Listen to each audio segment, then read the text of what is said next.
The Jeffrey Epstein Files are now starting to come out, although the first batch, actually the scandal around it may be bigger than the first batch itself. Basically, we have the first batch of files on sex trafficker Jeffrey Epstein. These have now been released by the Department of Justice under Attorney General Pam Bondi and FBI Director Kash Patel. We'll go into it. Also, in other news, egg prices have skyrocketed. The USDA is now predicting farm-level egg prices. They're going to rise about 82.6% in 2025. However, President Donald Trump has a plan to combat this egg shortage. And also on Trump, well, his tariffs on Mexico, Canada, China, they're back on schedule. And as this happens, he signed another executive order giving DOGE even more power yet again. I'll be going to these topics and more today, so let's get started. Now, look, first off, the first batch of files on sex trafficker Jeffrey Epstein, they've now been released by the Department of Justice. And look, the files were first given to a handful of conservative influencers, Jack Posobiec, Mike Cernovich, Libs at TikTok, DC Drano, a bunch of others. Photos and videos of them at the White House showed them holding the binders with the label on them, the Epstein Files, Phase 1, by order of Attorney General Pam Bondi and FBI Director Kash Patel. Now, look, this appears to be part of a slow release of the very long-awaited information, which is expected to include Epstein's client list. Now, the Phase 1 documents were a bit of a dud, at least on the surface. The bigger piece of it is what has been revealed through them, which we'll get into. But the documents, right now, they don't seem to go too far. The first batch was released late last night. It's roughly 200 pages. It includes a list of Epstein's contacts.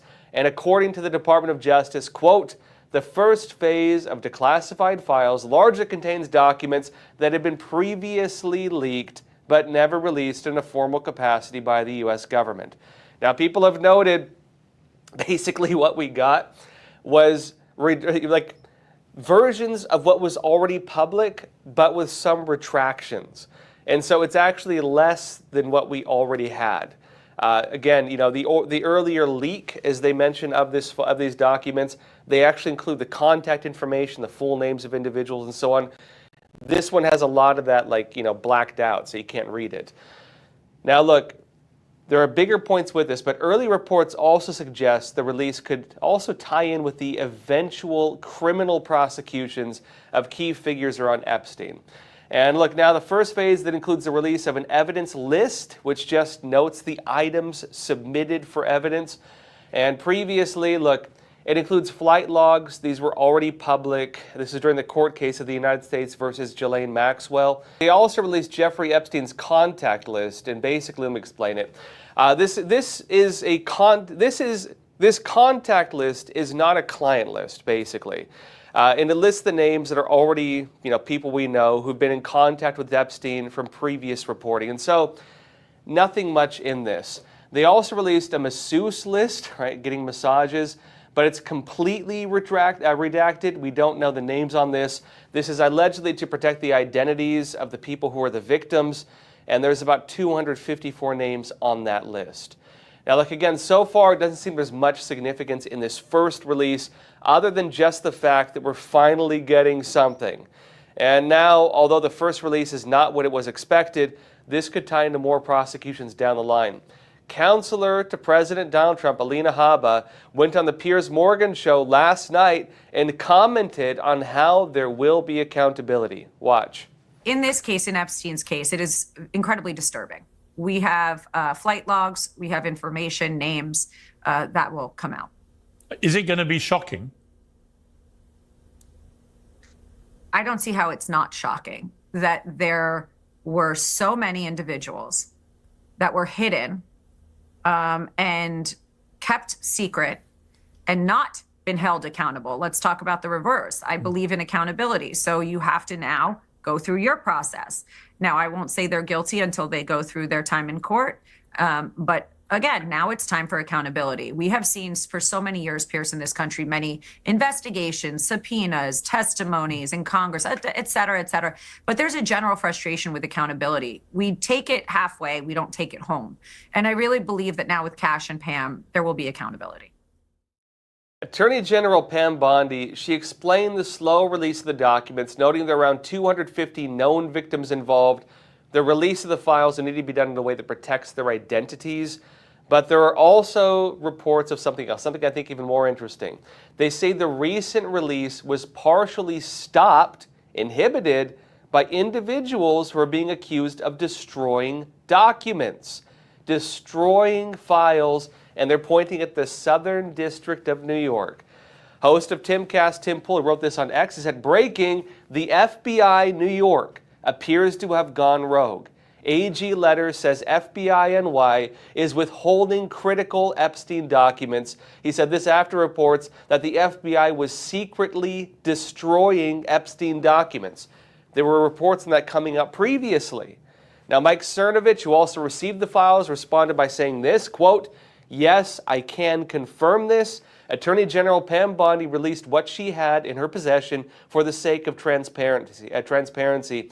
Unfortunately, some bad actors within SDNY, Southern District of New York, and the FBI New York City field office withheld documents.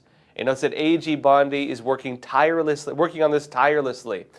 And they say they're going to investigate this.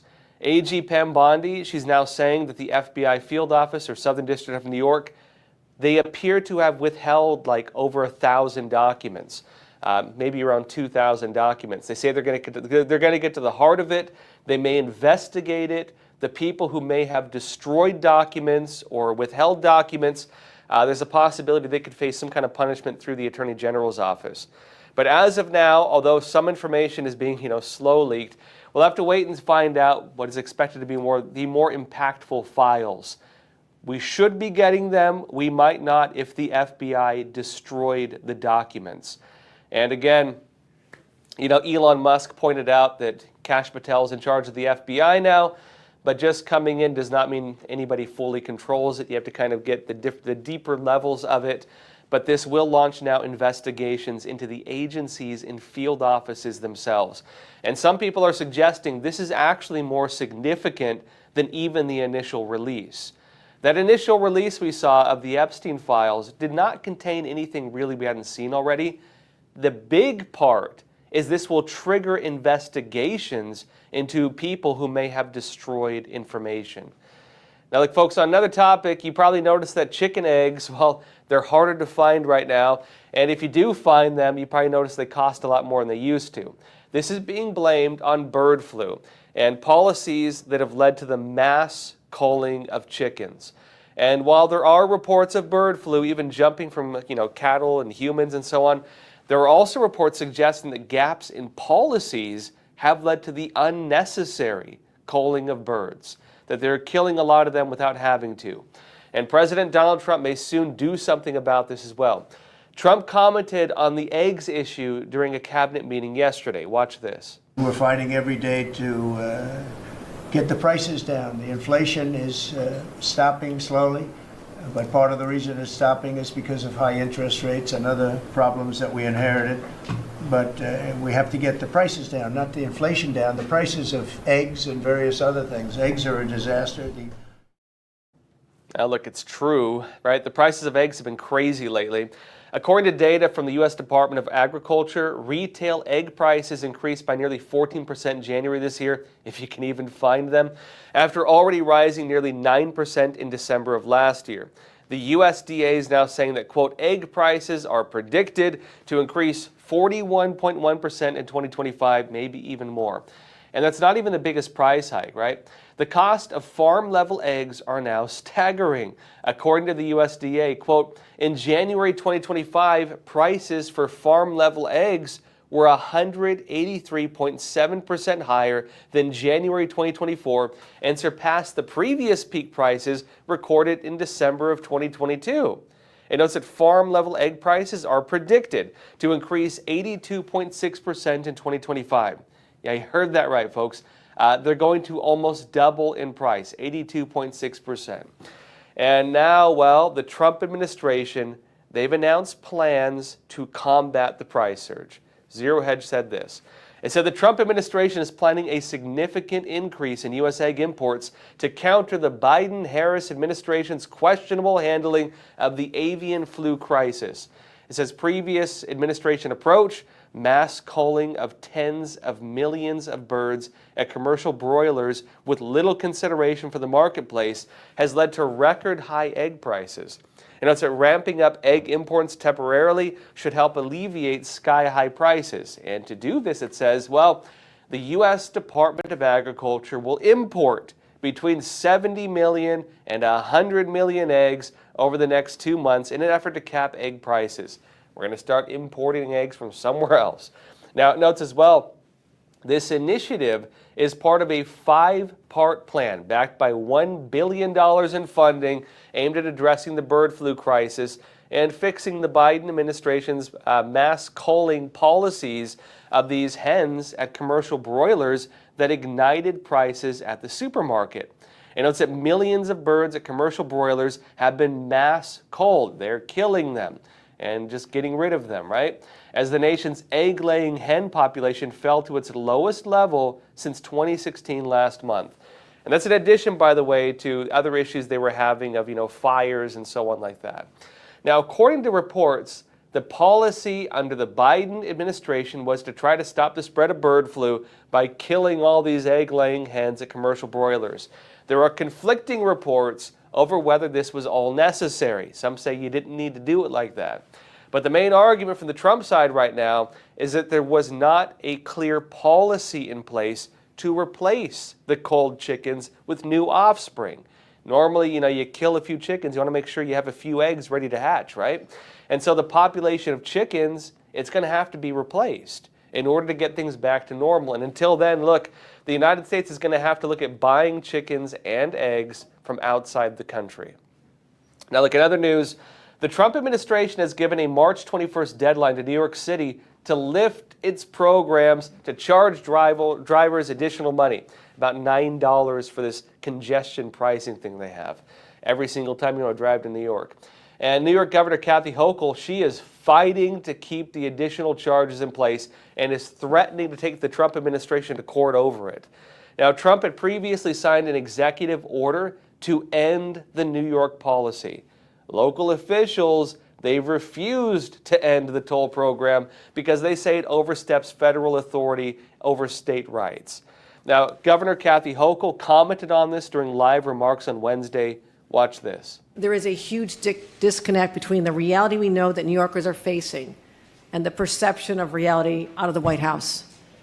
I guarantee that the president has never had to endure missing a child's sporting event because they were stuck on a delayed train. Never had to stand in a flooded subway station because we were not able to make the repairs. Not sitting in traffic, missing an important meeting because you couldn't get around. That is the reality of New Yorkers that we're solving for. That is our mission. That's why we cannot be deterred from what we're doing here, because we know the people of this great city in this region deserve nothing but the best. And when someone tries to say, no, we have another vision for your city, we just have to stand up and say, we respectfully disagree.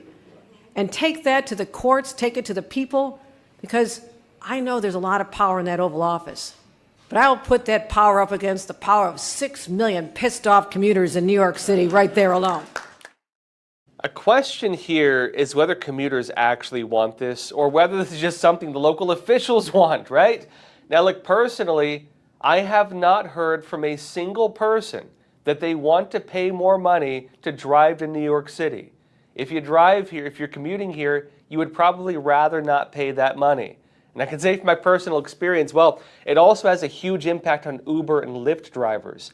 A lot of them, they will refuse to drive people from New Jersey to New York City. I've encountered this personally because of this policy and others. And basically this is how it goes.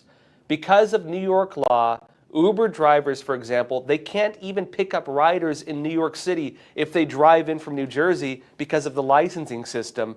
And so if they have to drive here, drop someone off, not only do they have to drive back out of New York to keep working, but they also have to shoulder all the additional costs, these tolls and other things, and so they refuse to do it. They will actually call you on your phone and ask you, are you going to New York? And if you say yes, they will cancel on you or make you cancel. Now look, some of them argue they end up actually losing money if they take rides like this. They don't do it because of that. And look, on the other side of this, well, you could argue that New York, they want to keep these additional charges for drivers in place, and it could mean they don't have to charge people more money in other areas. For example, Kathy Hochul, she's suggesting that if Trump wants to force New York to get rid of the congestion pricing, then the federal government, she's saying, should also pay the $15 billion to help fix the MTA subway system, which is struggling to get by, although they have a massive budget. The issue is a lot of the money goes to like pensions and stuff like that for unions, and so the money doesn't go that far because of the massive amounts of pensions and other things they have to pay.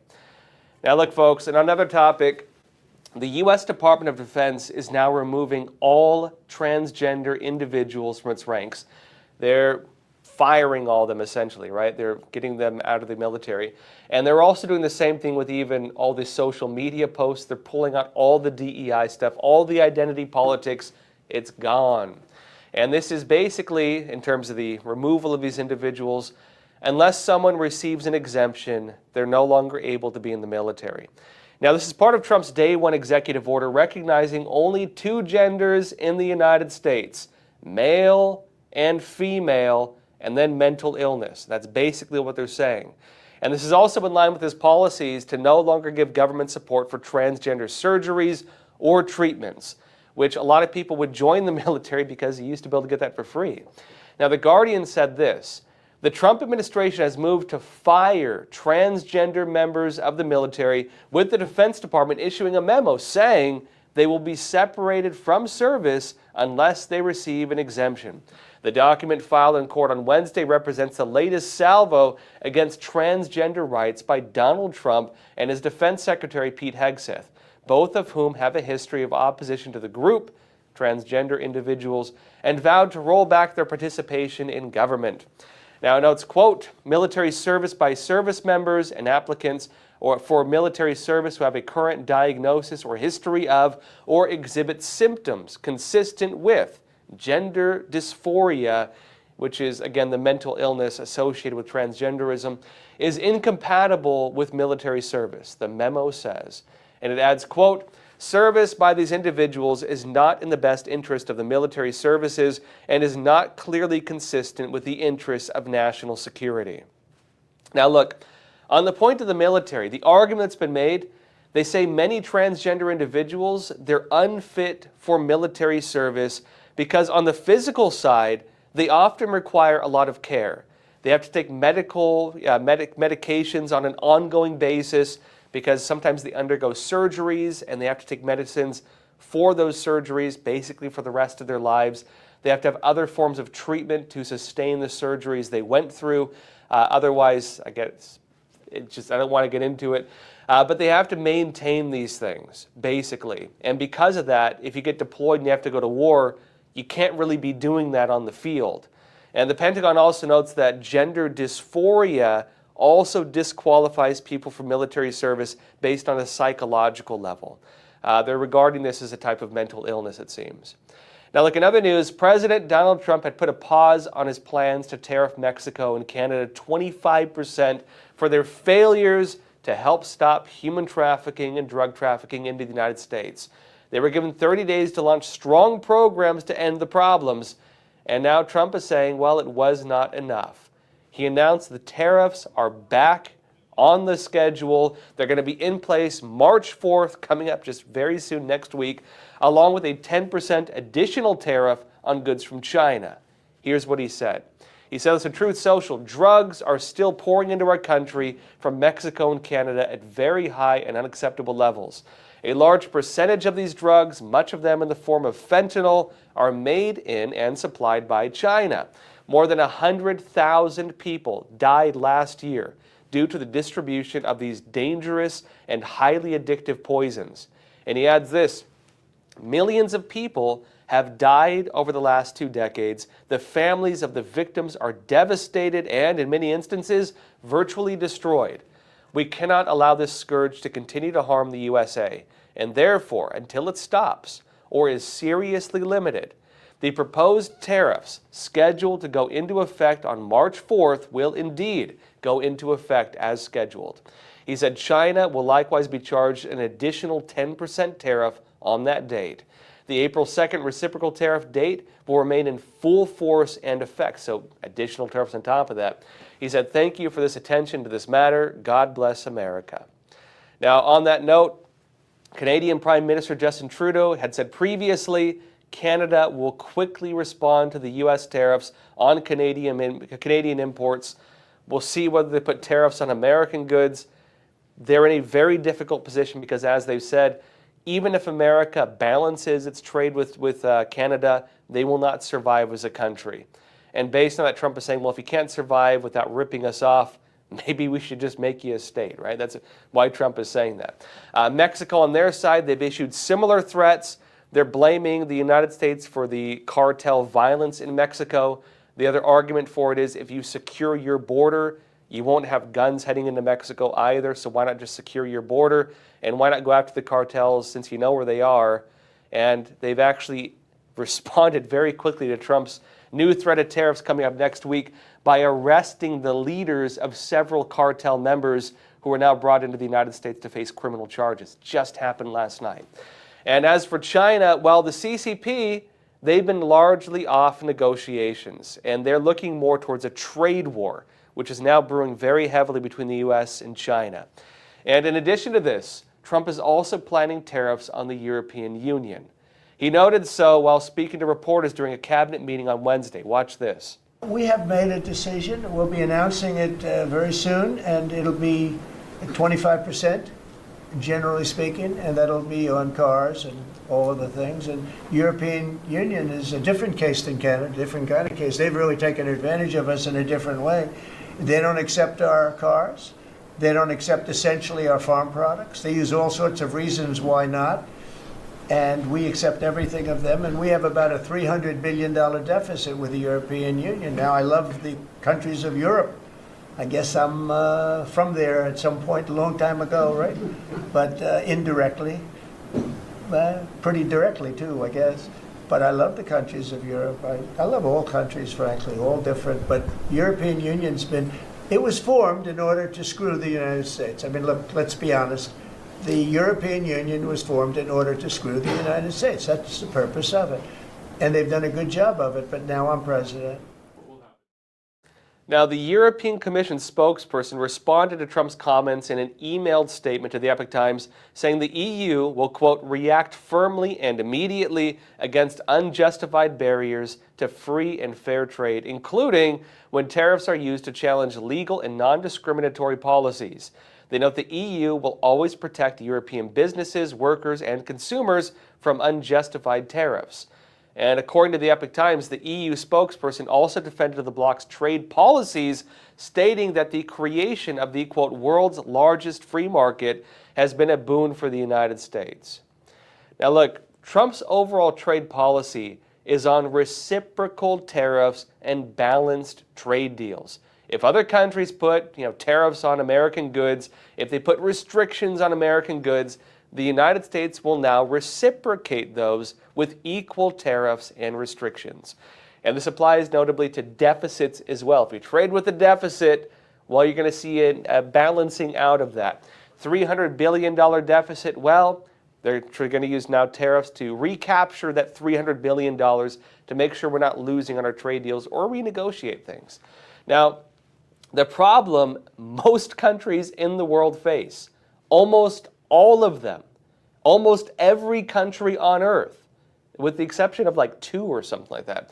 The problem we face is that the United States trades at a loss with almost everybody. Seriously. And the United States has mostly allowed countries to place uneven restrictions on U.S. goods. In fact, Europe massively restricts U.S. trade. And again, puts restrictions on our goods, fines American companies and so on, and America just takes it on the chin and lets them do what they want. Trump is now saying those days are coming to an end. Now, look, onto a different topic, with the DOGE department now sending out emails looking for federal employees to fire, and amid various audits now underway, while President Donald Trump is suggesting he wants to take spending cuts even further. And now he's saying this will include a plan to reduce the size of government, meaning firing people, and maybe even getting rid of some agencies. Now, he made these remarks during a cabinet meeting on Wednesday. Watch. We're cutting down government. We're cutting down the size of government. We have to. We're bloated. We're sloppy. We have a lot of people that aren't doing their job. We have a lot of people that don't exist. You look at Social Security as an example. I mean, you have so many people in Social Security where, if you believe it, they're 200 years old. And what we're doing is finding out, are checks going out for that? And is somebody cashing those checks who's maybe 35 years old, okay? So there's a lot of dishonesty, there's a lot of fraud. Now, part of this also includes the closing down of IRS offices. It's now being reported the Internal Revenue Service will close more than 110 offices around the United States. And this is also in addition to Elon Musk now saying the DOGE department will be sending around a second wave of emails to government employees asking them, what did you do last week? And this is part of what's being referred to as a heartbeat check to make sure we're not paying wages to fake people, ghost jobs, make sure these people are alive and well, and even if they're not doing anything, at least they're alive, right? They want to check on the activities of people in various government positions, making sure they're actually there, making sure they're actually working. Now, the first wave of emails had about 1 million of the more than 3 million government employees respond, meaning that 2 million people did not respond. Musk has said the failure to respond to the email will be taken as a resignation, meaning we'll see how the second wave goes, but 2 million people may have just quit their jobs, although it's not clear how broadly this is going to be enforced just yet. Now, also, there have been even more actions against USAID. In fact, just this week, the U.S. Agency for International Development, which has been undergoing investigations by DOGE, they just placed 4,080 staff on leave, and then the agency issued a reduction in force effort for another 1,600 employees. They fired a lot of people. Now, Newsmax reported that former employees were given just 15 minutes to clear out their workspaces, so they rushed them out the door. Now, folks, in addition to that, Trump is also giving even more power to the DOGE department to carry out its investigations and its audits of government spending. And yet another executive order for DOGE. Trump has signed several redefining, expanding the powers of DOGE. This one is signed February 26, and Trump wrote this. This order commences a transformation in federal spending on contracts, grants, and loans to ensure government spending is transparent and government employees are accountable to the American public. Now, this new executive order, what this basically does, it establishes a review of all contracts, all grants, and all loans under the federal government. And through this executive order, here's how it works. The heads of all the different government agencies, they now have to work directly with the DOGE agents, these DOGE investigators, and they're going to review all of this spending. Meaning, it's not just DOGE, Elon Musk going in there and purging it. The heads of the agencies have to work with them basically for an audit.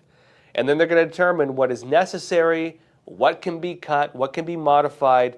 And again, under the radical transparency executive order Trump made as well, they will have to tell the American people every single thing they find and every single thing they cut. Also, folks, you might have seen the reports that there's a sudden measles outbreaks in the United States. Some officials in the big corporate media, they've been blaming this on HHS Secretary RFK Jr. And the narrative they're pushing is that RFK has criticized vaccines. And so they say because of that, people might be choosing to not get vaccinated. And now because of that, there are some people getting measles. RFK Jr. has repeatedly over and over and over stated he is not against vaccines. Now, look, he has criticized the extensive vaccine schedules for children and the amount that they've stretched from when I was a kid to right now. And he's also questioned the effectiveness and safety of some of these, including the process of review. But he's made it clear over and over again he's not against vaccines. The media is just saying that, basically. But on that point, RFK Jr. responded to the news by saying it's not unusual, this whole measles outbreak. And this is during a cabinet meeting with Trump on Wednesday. Watch this. There's a measles outbreak in Texas at the moment in which a child is reported to have died. Do you have concerns about that, and have you asked Secretary Kennedy to look into that? Well, why don't we, Bobby, you want to speak on that? please? We are following the measles epidemic every day. I think there's 124 people who have contracted measles at this point, mainly in Gaines County, Texas. Mainly, we're told, in the Mennonite community. There are 2 people who have died, but we're watching it, and there are about 20 people hospitalized, mainly for quarantine. We're watching it. We put out a post on it yesterday, and we're going to continue to follow it. Incidentally, there have been 4 measles outbreaks this year in this country. Last year, there were 16. So it's not unusual. We have measles outbreaks every year. Now, look, when it comes to measles and the current outbreak, they're saying there have been around 124 cases of measles this year. As RFK Jr. notes, about 20 of them serious and 2 reported deaths, mainly around Texas, which many note is a border state. And on that note, many conservatives have suggested, well, the sudden outbreak, is this because of previous policies allowing millions of people into the country from countries that don't have measles vaccines? Maybe that's why. If you throw the border open, allow millions and millions and millions of people in, and say you're going to give them free health care, well, you might bring some sick people in because they want free health care. Maybe that's the reason. On that point, it's not clear what the immigration status is of all the people, or whether mass migration actually led to American citizens getting infected. Again, it might be illegal immigrants coming in already infected. It might be because people are illegally entering the country, walking across people's fields and so on, and Americans are getting sick from them. We don't actually know. But apparently at least some of the infections are happening in the Mennonite community, and this is where the focus is currently. Now, folks, that said, we'll jump into questions in a minute. First, a word from our sponsor. We'll be back in 1 minute, so stay tuned, then we'll jump into questions. Experts agree. One of the best ways to protect against financial uncertainty is to diversify your portfolio. Learn how physical gold and silver can secure your retirement funds from today's economic challenges. With a gold IRA from American Hartford Gold, you can safeguard your wealth with no penalties or taxes when you transfer your current qualifying retirement accounts. Call now and our precious metals specialists will send you a free information kit, no cost or obligation. American Hartford Gold, a trusted industry leader with an A+ from the Better Business Bureau, has a 5-star rating from thousands of happy clients. Whether you are getting physical precious metals in a gold IRA or delivered to your doorstep, we offer only the highest quality gold and silver. For your peace of mind, we also offer a no-fee buyback commitment, a low price guarantee, along with free shipping and free insurance. So don't wait. Call the number on your screen today and secure your financial future.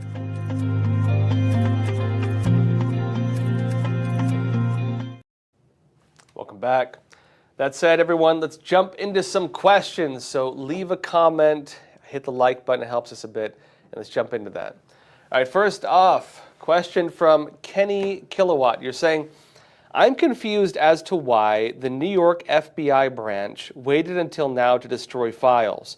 If they had thoughts to do so in the past, it would have been much easier to get away with it and even finish the job and cover your tracks under the Biden administration. Yeah, well, I don't know why they would have waited either. Briefly on that, the allegation coming out right now, Attorney General Pam Bondi is suggesting the FBI field office in New York and the Southern District of New York, the allegation is they withheld about 2,000 documents on Jeffrey Epstein. She was saying, give me all the files. Remember, she posted publicly, I have the files sitting on my desk. She was going to release it publicly to the American people. The release yesterday was kind of a dud, frankly. It was a release of information that was already public, and the information they gave us was more redacted than the previous information because the previous stuff was leaked, right? This was flight logs, things like that. Now, there were reports going around saying, allegations that as Kash Patel was appointed the head of the FBI, that there were reports and claims that certain individuals within the agency were destroying documents. Now, we never really fully confirmed this. That was an allegation. We assume Kash Patel is going to be investigating this. But again, this happened as he was being appointed right around that time. Now, why would people wait until now to do that? I don't know. It would have made a lot more sense, I think, to have destroyed this information a long time ago when it probably would have never even gotten reported. Again, if they were under a more favorable administration to them, yeah, they probably could have done it and nobody would have even batted an eye. But now this is very significant because the American people is expecting the release of this information, and also Kash Patel will probably investigate it, right? And remember as well, Dan Bongino, the assistant director of the FBI now, right, number 2 in the FBI, he's also been very loud about this stuff on his show, right, the Dan Bongino show. He has been very loud about going after the corruption, the individuals, and all the problems within our system. He will probably not let them off the hook on this either. And so what's going to happen now? Well, Pam Bondi, Attorney General, she's saying they're going to investigate. We will find out probably what happened, and they say they're also going to find out who was responsible for this and whether or not information was destroyed or merely withheld. That said, we would assume there are duplicates of this information, meaning we would assume it's not just in that one little office. These files probably exist elsewhere, although we will find out, hopefully. Another question here, Ashley from California. You're saying, serious question, why can't sick chickens be quarantined and or treated instead of just killing in the entire flocks? From what I understand, bird flu is actually fairly deadly. And, some would argue that, if you get a chicken basically infected with it, you have to kill it before it kills the entire flock. But if you kill the entire flock anyways, I don't know, I don't know. The issue you have too is if you're dealing with like 1 million chickens, one of them gets infected, you're not necessarily going to have the money or the time to check every single chicken. The other side too is they are reporting that there have been cases now of bird flu jumping to humans and to cattle.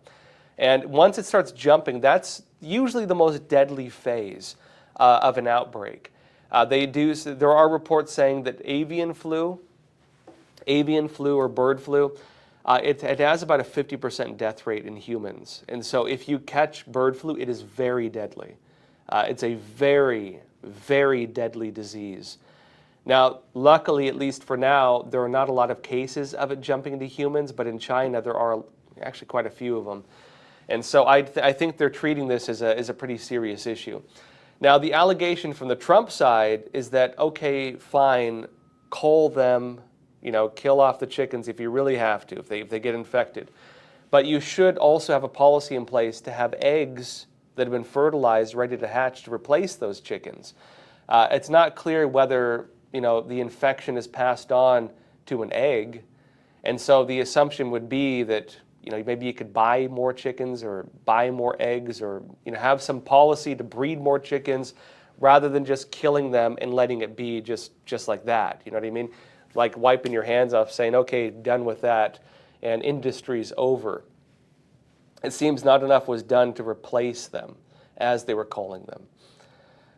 Paul Navante, you're saying cows and pigs are being culled too.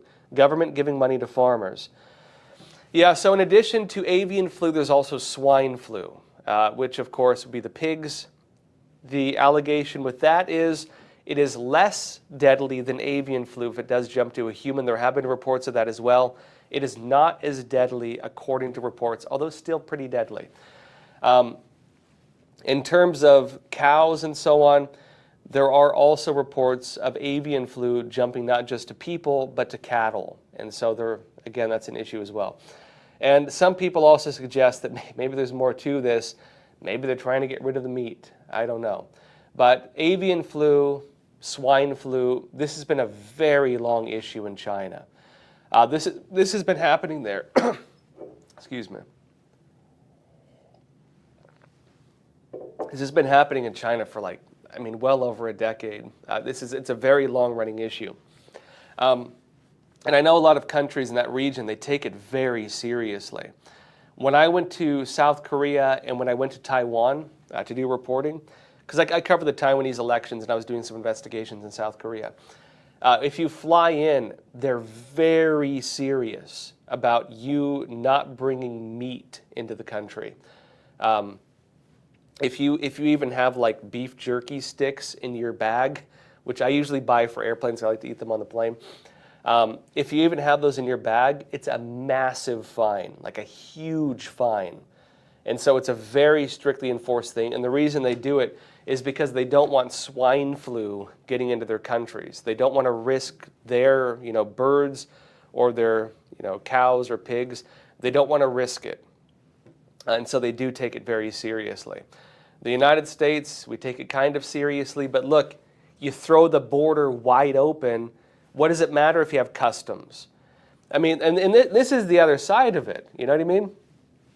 Look, why is it that if you land in an airplane flying in from another country, they might take this really seriously, right? We need to protect the country from avian flu or, swine flu.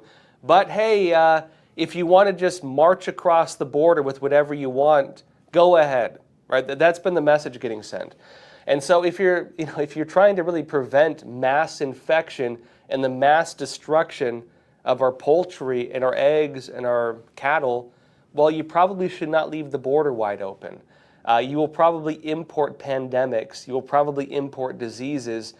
And that's been one of the big criticisms of it, aside from the amount of money and crime and everything else. Aside from the drugs and everything else, you're importing disease by removing the normal barriers in place to protect against that, which if you fly in from another country, you have to go through customs, right? There's a normal system in place to prevent that. And that was massively just overturned with the relatively open border policies. On that point as well, Trump actually did declare a national health emergency with the border. And he's using, I believe it was Title 42. He brought that back. And so he's using that as a new policy again to secure the border, using health as part of the reason for it. Jerry, question, you're saying, Josh, when I was in the military, had a friend received an honorable medical discharge because he was diagnosed with diabetes. If someone on meds is for the trans care, it isn't political, but simply forced readiness. Yeah, I have a younger cousin who is a diabetic. I don't remember the types, but he has to take insulin like several times a day. It's really rough for me. He's had it since he was a little kid.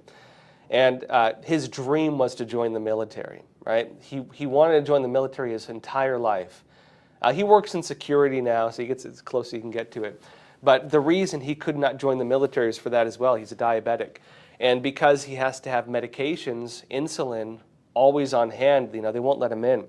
And so, Jerry, that's an interesting point because that is the argument with medically discharging people who are transgender.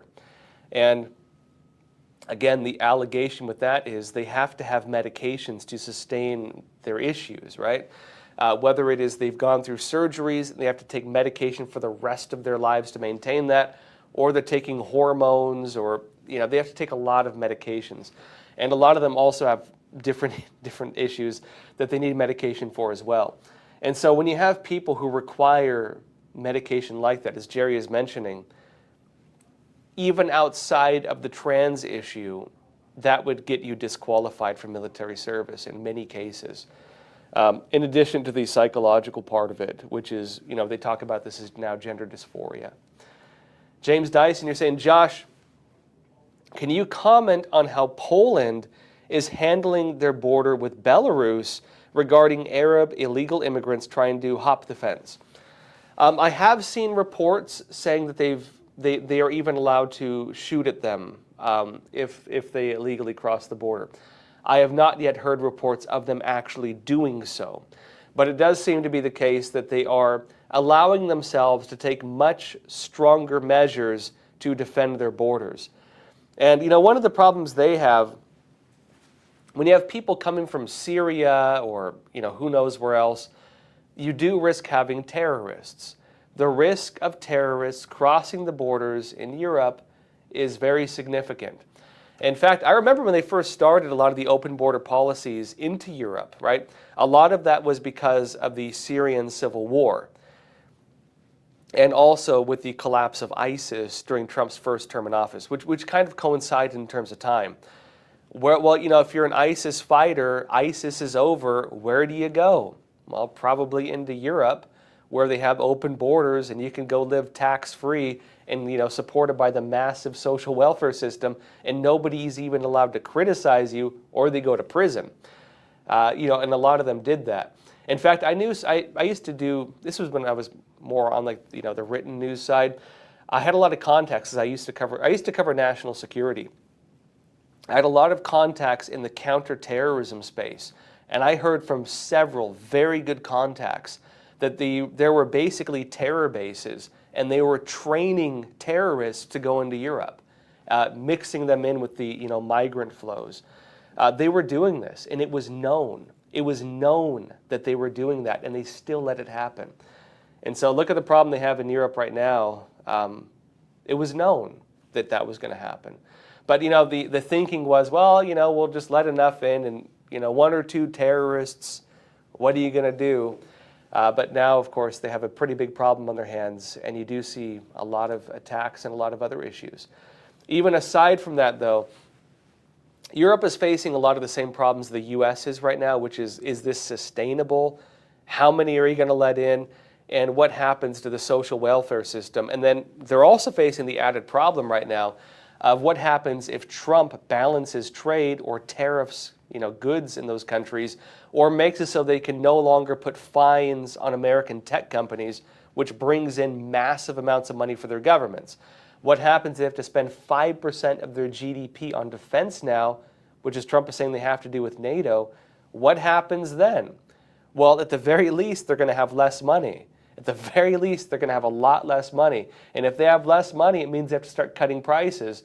And if they start cutting prices, they might have to say, well, we can't afford to support all these people who don't feel like working anymore, which unfortunately for them is a lot of those communities.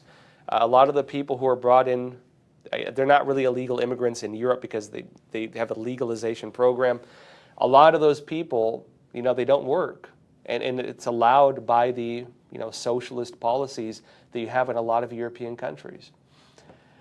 Thina Leones, you're saying, Josh, when the New York governor has her rant about the media, about the congestion tax, does anyone ask her why she spent tax dollars on illegals versus the subway repairs, etc.? Yeah, Thina Leones, that's a little too smart for the New York press pools, unfortunately. Oftentimes when you're talking about these press conferences, it's a bunch of journalists, and the politicians put their hands out and they come up and start eating out of their hands like birds. They don't ask the hard questions like that. That's the reality of it. But that is one of the issues. Now, the other argument to that is, well, yeah, for example, the Trump administration stopped, $56 million through FEMA going to pay for the Roosevelt Hotel to give free housing, 4- or 5-star hotels for illegal immigrants in New York. Yeah, and notably the same hotel where Laken Riley's killer stayed at, and which has been noted, you have Tren de Aragua operating out of it, robbing people in Times Square at gunpoint and hiring kids to do it for them. And they still let it happen. Your tax dollars hard at work, by the way, in New York. The way they would argue it is this. Well, they delegate the budget differently. You know what I mean? They'll say, well, look, we have the MTA budget, and then we have the free healthcare and free houses and free food for illegal immigrants budget. And these are different budgets, and you can't interfere with it because that is approved by Congress. And who are you to question Congress, right? That's the relative argument coming out. And the other argument is a lot of that is not state budget or city budget, a lot of it's federal budget. Now, New York Mayor Eric Adams, he has actually been a very, very vocal voice against a lot of the migrant programs. The other problem we have in New York, though, is this is part of New York law. As part of New York law, there is a right to housing. And the way that right to housing is interpreted, you don't have to be an American citizen to get it.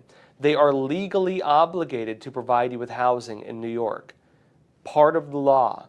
And unless they can overturn that law, then they have to give, all these hotel rooms and everything else to every person who shows up in a bus saying, "Hey, hombre, give me a house." You know what I mean? Give me a 4-star hotel, and hey, your food's not good enough. I want better food, which a lot of them were complaining about. You do have that in New York. Now, the other argument is, well, can't you just reallocate the budget? Can't you change unsustainable laws? Eric Adams tried doing that. He alleges that the criminal charges he's facing are retribution because he tried doing that. And so, I don't know. Maybe this will be investigated. I think anything like that will need federal investigation. Otherwise, it's never going to change, frankly. But that's New York for you folks. Judy Akim, you're saying, question, do you have a definition of what these elusive, unjustified tariffs they're talking about?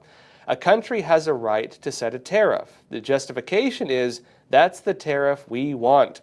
Even the idea of bringing up justification is hilarious. I believe you're talking about the European Union claiming that the United States has unjustified tariffs. Yeah, so the way the European Union is saying this is they have humanitarian laws that require them to place $100 million fines every year on American tech companies because we have dangerous free speech, folks. We have dangerous free speech. Americans even pray in their heads and sometimes even out loud, which violates the law in some European countries, by the way. And so because of our dangerous free speech, they have to fine us hundreds of millions of dollars. And who are we to tariff them because of that? That is basically the allegation. Now, there's more to it, of course. Of course, a lot of these countries, they have restrictions on American cars. Trump's brought that up. They have restrictions on American food. I kind of agree with that one. American food, a lot of the ingredients are illegal in Europe, unless they can clean up the food, which I hope they do for us as well. But a lot of American products, they can't even be sold in Europe. And so they put these restrictions on.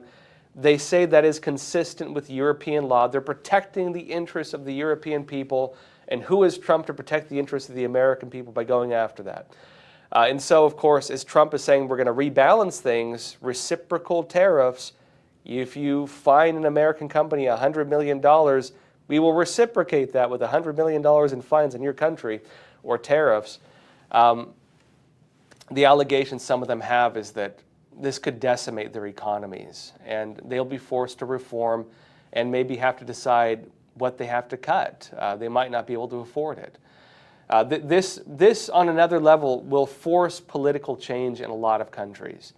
The reciprocal tariffs, the other policies Trump has, this will make many countries be pushed to the brink of economic collapse. Canada has already said they cannot survive it. Mexico can't survive it at all. Even just losing the drug trade and the human trafficking trade and remittances will decimate the Mexican economy, let alone on the legitimate side. And the same thing in a lot of Europe and the same thing in some other countries. If America balances out its trade, this will really harm their economies. And the effect of that will be they will face economic crisis, and then they'll have to go back to the drawing board and say, will I let go of this unsustainable policy? I've used this analogy before. If you ever hunted, have you heard stories of how you catch a raccoon or catch a monkey, right? If you want to catch a raccoon, you put a shiny object in a box and you make a hole in that box just big enough for the raccoon to stick its hand in. I never did this personally, but I've read stories about it. The raccoon sticks his hand in that box, grabs that shiny little object, and then realizes that once it makes a fist with that object, its hand no longer can come out of that box. Same thing with monkeys. They put a banana in a box, the monkey reaches in, grabs the banana. It can fit its hand in without the banana, but it can't pull the banana out. And what happens is this: the monkey or the raccoon will refuse to let it go even if a hunter comes and kills it. And you see that happening to a lot of these countries. They're holding the banana of socialism, the great banana of socialism, unsustainable economic policies, and they don't want to let it go.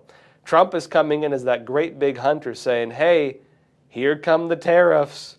Here come the tariffs. You better figure out how to spend your money better, or you're going to get beaten over the head with them, and they just will not let it go. But they're at a point now where they might be forced to one way or the other. So, we shall see. M&A Kinney, you're saying, measles was a normal part of our childhood when I was growing up. We would purposefully expose our kiddos to get it to get it over with and permanent immunity. Yeah, I remember when I was a kid, my cousin caught chicken pox, and my mom made me go hang out with her so I'd get chicken pox too. And yeah, when I was a kid, that was normal. I don't know if people still do that. But the issue is when you get it as a kid, it's less deadly. I don't know if it's the same with measles, but chicken pox, you get it as a kid, less deadly. You get it as an adult, it might kill you. And so when I got chicken pox as a kid, it was really minor. It looked like I just had a few bug bites, you know what I mean? And that was about the end of it. But you get some people, they die from it. And so, yeah. Anyways, there are allegations, measles is coming in. Look, folks, it's 124 cases. How many illegal immigrants do we bring into the country? 124 cases, and they brought in 7, 10 million people. They started having issues like the plague coming into the country. What do you expect? What do you expect? If you have third world countries that have these diseases, you have African countries now with unknown diseases spreading. If you have countries that have these diseases, they don't have vaccines, they don't have immunity, and then you tell them, if you come to our country, we will give you free health care. What do you think they're going to do?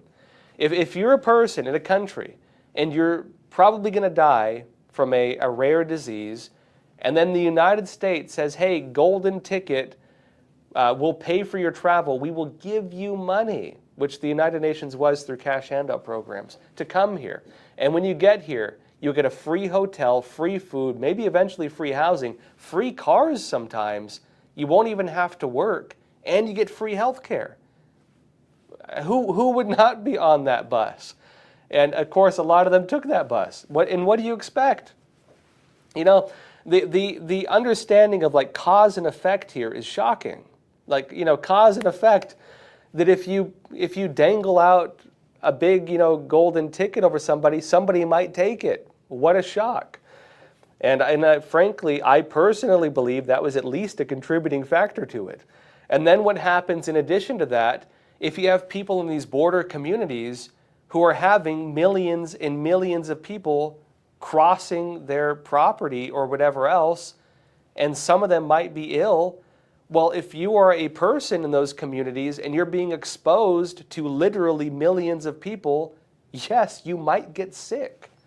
Obviously. What do you expect? And so personally, I think there's a really twisted logic in terms of how they're using this politically right now. Because the allegation from a lot of the big corporate media is it's all RFK Jr.'s fault for questioning vaccines. And that's basically the narrative right now. Not, I would say, the very obvious likely cause, which myself and others might point to. Another question here. 4965T6. You're saying Canadians have been getting free military defense for years. That needs to stop. And that's Trump's allegation as well. In fact, he recently said this. He's basically saying the United States has effectively provided Canada with military defense. And, we've done it for Europe as well. Now, understand something, that if you look at GDP, defense spending on GDP, a lot of these countries in NATO, they're asked to spend 3% GDP. Now they're saying 5% GDP on defense. How much money do these countries spend on social welfare, free health care, other things? Canada, Europe, others.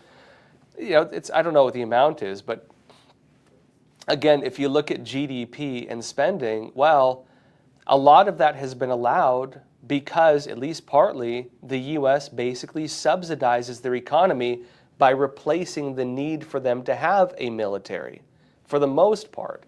And so you've had a lot of these countries demilitarize. They don't spend money on defense. You know how much of America's budget goes to defense? It's a lot of it. A lot of our budget goes to defense. Again, basically Medicare, Medicaid, and defense. These are like, Social Security and defense. This is the bulk of our budget. And so, if we want, if these countries who have massive Social Security systems and almost, just very little defense spending, they can only do that because America does it for them. And so we effectively subsidize their economies by doing that. And, you could say, well, post-World War II, America was, basically the only country standing that had a real strong military. And, the Cold War was the U.S. and the Soviet threat. And then this whole, global fight against the communist revolutions and stuff like that, which, we went through. And a lot of countries look to the United States as basically the defense budget for their countries because they couldn't do it. A lot of them were in very economic situations for a very long time after World War II. A lot of Europe was decimated by World War II. That happened in their backyard, right? Same thing with a lot of Asia. And so because of that, America played that role. Trump's argument now is, look, we don't need to keep playing that role. World War II was a long time ago. You guys have built back your economies enough where I think you're okay. And so he's saying that these post-World War II policies, maybe we need to reform them a bit because we're not dealing with a bunch of decimated countries anymore. And time for you guys to start playing your role too. That's the message he's sending to Canada and Europe when he's telling them to grow their defense budgets. Another question, Stu to you. You're saying it's easier to lie to someone than to try to tell them they have been lied to. That is unfortunately true. Once a person accepts something, it's sometimes very hard for them to change their mind. And nobody wants to believe that they're gullible, right? If a person has been lied to and they've accepted that lie, as Stu to you says, it's true. It is much easier to just perpetuate that lie than to try to unbrainwash them. And frankly, look, I won't, no, I will. Look, for example, at the trans issues. You know what I mean? These were people indoctrinated over the last 4 years. I mean, kind of even back to the Obama administration on this stuff. They're indoctrinated. Try to tell them that they're suffering from mental illness at this point. The Biden policy was effectively to affirm it, right? Gender-affirming care. Continue to lie to them rather than tell them, maybe you need mental help. Maybe you need some other kind of treatment. You know what I mean? Same thing with a lot of issues. Look, for example, at a lot of the false information reported on Trump over the last 10 years now, decade. The Trump-Russia scandal, Spygate, the other things. The public was massively lied to, and even when the truth has been revealed on many of these issues, there are a lot of people who still believe it. They refuse to acknowledge that it was false, even though the truth is right in front of their faces, and they've been told that it's all false.